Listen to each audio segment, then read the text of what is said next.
Hi everyone, Peter here from Flow High Performance, and in this video, we will be exploring when you should increase training volume to maximize muscle hypertrophy.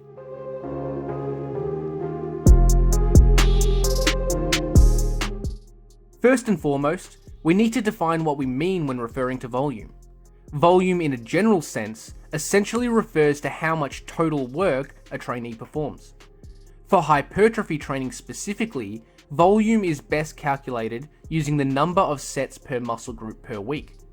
This seems to be the best method of quantifying volume, since all sets of around 6 reps or more essentially seem to induce similar hypertrophy gains. This meta-analysis found that hypertrophy can be equally achieved across a spectrum of rep ranges, provided that sets are taken close to failure. Therefore, we can calculate volume by using the total number of hard sets per muscle group per week. Now that we understand what volume is, let's have a look at these basic volume landmarks for hypertrophy training. This concept was developed by Dr. Mike Israetel from Renaissance Periodization, and you can learn more detail about these landmarks in the book How Much Should I Train, which can be found on their website.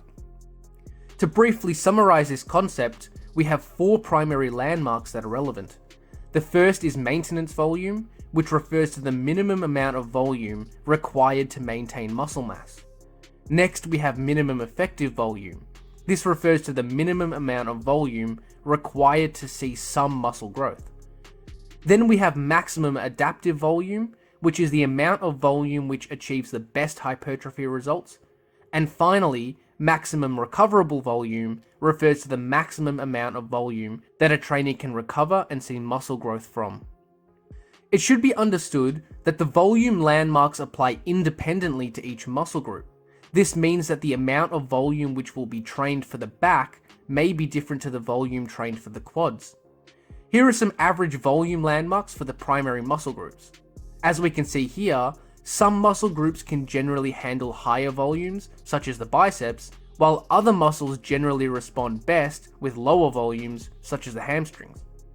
These are average ranges for intermediate trainees. The exact volumes required for each muscle group for each trainee should be individualized based on trial and error.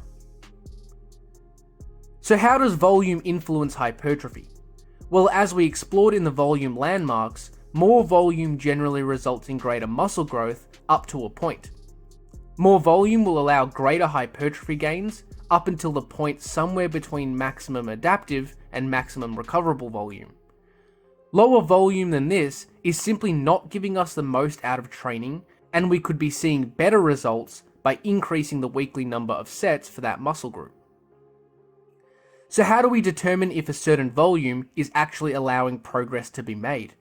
Since muscle growth is a very slow process, we can't directly measure muscle size each week to determine if hypertrophy is occurring. Therefore, indirect measures are required to assess progress. The simplest way to track progress is using lifting performance as a gauge. If the trainee is able to perform more reps with the same load in the 6 to 20 rep range, then this is a good sign the trainee is getting a hypertrophy stimulus. If the trainee isn't improving over time, then they are probably doing too much or not doing enough volume. Let's now explore when volume should and shouldn't be changed to maximize hypertrophy gains. Before getting into the details, we first need to understand that volume requirements change over time. This is based on factors such as if we are massing or cutting, how advanced a trainee is, and how much external stress does the trainee have in their life at that period of time. Therefore, there is not a single amount of volume that is optimal. The best volume to use will change over time.